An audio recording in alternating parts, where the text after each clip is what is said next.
These 5 questions will help you determine what to change and what to do to basically just 10x your performance on Facebook ads, get more clients, and get more leads easily. These are the same questions I use with my client that I helped generate a 12x ROAS on a program that was 10K. With this client, I spent more than $1 million, so you do the math. For each of the questions that I'm gonna give you that I used on my client, I'm gonna give you the specific numbers and the specific things to look for so that you can easily just change those instantly and see results. In less than 10 minutes, you're gonna see exactly what to change so you can easily scale. These are the tips that agencies and gurus literally charge thousands of dollars for, but I'm just gonna give you all of it for free today. So let me jump on my screen right now so I can show you exactly what I mean. Very quickly though, I just want you to see this, the bigger picture. These are basically the questions I asked myself when I was running millions of dollars in Facebook ads. So the first one was, how's my creative doing? And it sits on the top of the funnel, but this is not necessarily a funnel. This is basically the journey somebody takes when they see an ad or when they're scrolling through Instagram or Facebook and they see an ad. First thing I asked myself was, how's my creative doing? After that is, how's my page performing? Then what are people doing when they land on my page? And something called ACE, which I'm going to explain it a little bit later, very much in detail. Number 4 was, how are people interacting with the desired outcome? And lastly, what happens after people become lead? Obviously, people are much different than leads. Leads is when they opt in. So let's just dive in deeper, but I just wanted to show you how this looks. I'm very much a visual learner, and this helps me just understand everything. Ideally, hopefully, it helps you understand what I'm about to give you with all the information that I'm about to show you. So let's jump right in. Okay, so right now I just have to give you a little bit more context and tell you why ads are literally the easiest thing ever. Simply because Facebook just uses ads to make money from you. So it is an ad-driven platform. So clicking publish, it's so easy. Even my mom can do it. A 5th grader can do it. Literally just look up any YouTube tutorial on how to do it and you'll be set in a couple hours. So do not be distracted by gurus giving you templates or over promising on ads and handling all your ads and all this stuff, because it's honestly very easy. And I'll give you most of what agencies charge $10,000 for today for literally free. So where most people go wrong, ironically, you've seen ads that promise you the world where you only pay them because they're going to do everything for you and even give you template ads. But this is the reality of things. Those templates are literally done on Canva and they're generic and they're only done to sell you on the front end. They're over promising and honestly just delivering. So be very aware of this con artist. That's what I call them, right? So I've studied and published thousands of ads, been trusted to spend more than $20 million and counting on ads. I've consulted multi 7-figure companies. I think even $1 billion company I've consulted in the past. So I can confidently tell you that 90% of online businesses fail to do one thing, and it's not ads. And I talk about this on other of my videos, but it's not ads. However, point of today's video is to show you everything that I asked myself to scale ads very easily, right? The good news is you do have an ad issue. This is going to help you. Like, this video is going to give you all the answers, okay? But before I tell you what this one thing is, please understand that your ego might come in the way. And I'm going to tell you exactly what it is now. It's literally your offer. A lot of people think they have an ads problem. They don't. They have an offer problem. However, if you have an ads problem, this video is going to solve everything for you, right? So when I talk about offer, there are 5 components about offer. But lucky for you, I have another free training and a YouTube video that goes along with it. I'll just have it above my head, maybe on this side or this side. So just click that and you'll go on that video that tells you all the 5 components that you need to have for a very successful online coaching business. So let's hit on the 5 questions that I asked myself when running ads that gave my client a 12x ROAS. Now, just so you understand, this was a high ticket program, more than $10,000, and I spent with them, I think 1.5 million. I can't remember, 1.2, but ROAS, so they just do the math, okay? So these are the 5 questions and metrics to look for. So the first thing is, how is my creative doing? So if you remember this, creative stands on top of everything, okay? So how's my creative doing? So if your CTR is less than 1%, your creative, your copy, your ad, generally speaking, is not hitting, okay? So it's a video creative. You can look at view through plays and 50% views to see where specifically people are dropping off. So if a lot of people are dropping on view through plays, it means that the beginning of your video just sucks. If people are jumping off on 50%, then you know that people are dropping off in the middle. And just to not discourage you, a lot of people don't watch the entire video. They just click right right away because they're curious about it. So those are just things to look into. If it's higher than a 4% CTR, it's generally a great creative. Now, when I say great, it basically means that it's good enough for people to just stop scrolling, right? It doesn't mean that the ad is cohesive with the goal. I'll talk about this a little bit more a little bit later, okay? So the second question I ask myself is, how's my page performing, right? So in order to understand how your page is performing, I'm not talking about opt-in because I'm going to talk about that later. What I'm talking about is, how is the click experience, okay? So we want to look at the ratio of link clicks to landing page views. So if this is less than 80%, then your page might be too slow and people are not landing on the page. So in your Facebook Ads Manager, look at link clicks. Don't look at just clicks. Link clicks, people clicking on your link, and look at how many people are landing on the page. If it's less than 80%, then people are not landing on your page. While it's loading, they just exit out, okay? So another thing you can do is break down the ad in the Facebook Ads Manager by mobile versus desktop. And if you see there's a discrepancy between the numbers between mobile and desktop, and seeing that it's way less than 80% on mobile, it means that your page is not mobile friendly. So look into that. You want to fix the load speed of your page, so people are not waiting for the load. Like people, if you ever click on an ad and if it's just a white screen for more than 2 seconds, you're exiting it out, like it just doesn't matter. So fix that first and make sure your page is mobile optimized, okay? It basically tells you that the load isn't worth the wait, okay? So if you have a really good creative, but it's not, people are just clicking and like whatever,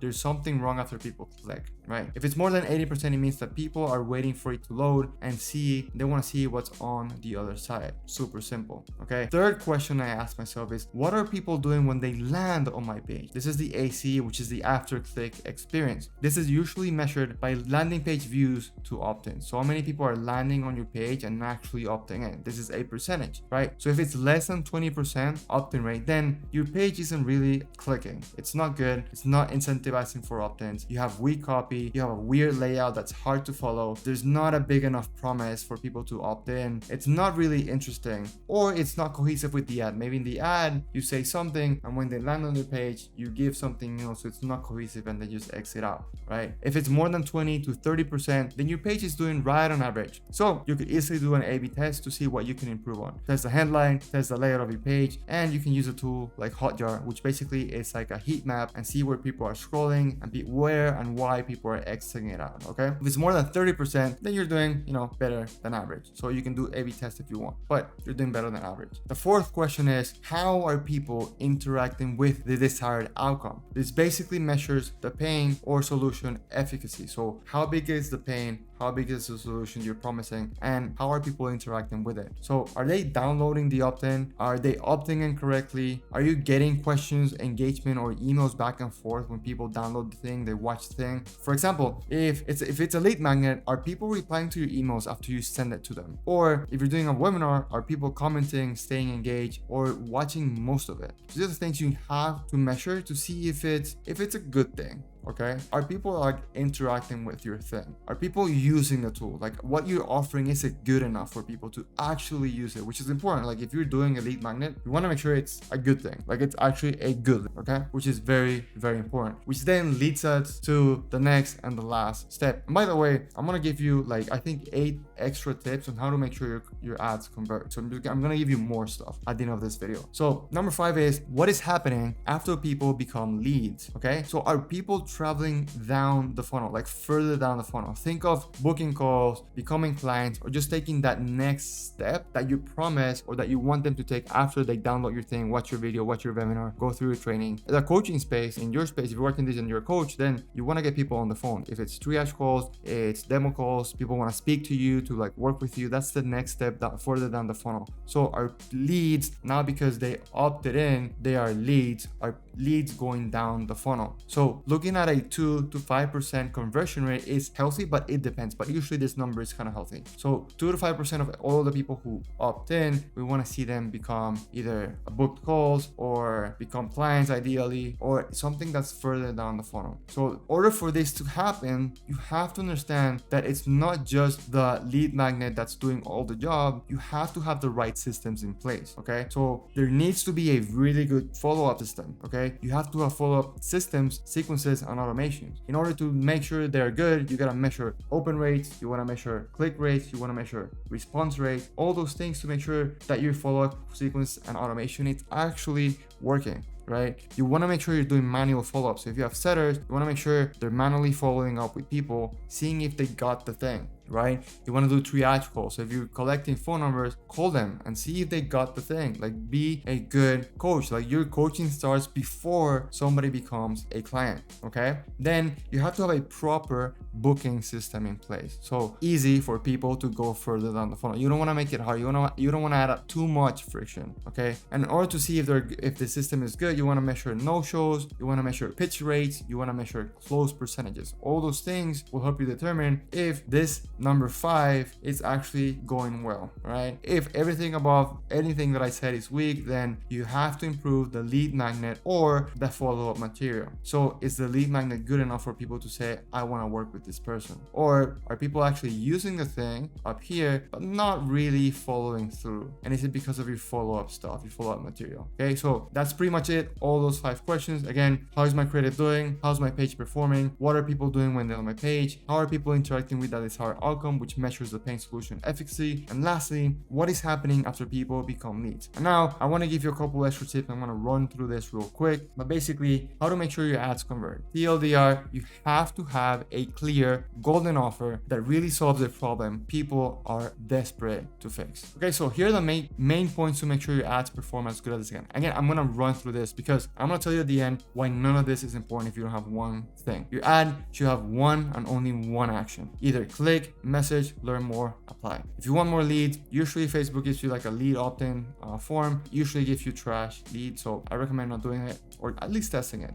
You must test both static and video creatives. If you're doing videos, try to make them less than 60 seconds. Cut any blank space between sentences and be quick to give out value. The same way I'm cutting space in this video, do the same with your ads. Write your caption using line breaks. Don't write chunks of text. Make sure you're tracking your metrics and adjusting based on data, not feelings. Do not use templates. Please do not use templates Google gives you because they just made it on Canva. And please do not use stock imagery. It's cheap and you don't want to represent your brand that way. Make sure you follow Facebook guidelines. Obviously, as far as audience goes, broad targeting is usually better. Meta, Instagram, and Facebook does contextual targeting, so it relies heavily on your copy, your script, and your creative to do the heavy lifting on the targeting. Lastly, do not use ChatGPT. You can smell ChatGPT copy a mile away, and they're actually implementing tools in Facebook and Instagram to crack down on people who are using AI to do any type of content, right? Hey, but honestly, none of this, of anything that I told you, is important if it doesn't go along with a coaching program that has solid pillars and a solid foundation that can give people and clients actual good results. None of what I said is important if you don't have a good coaching program, a good golden offer.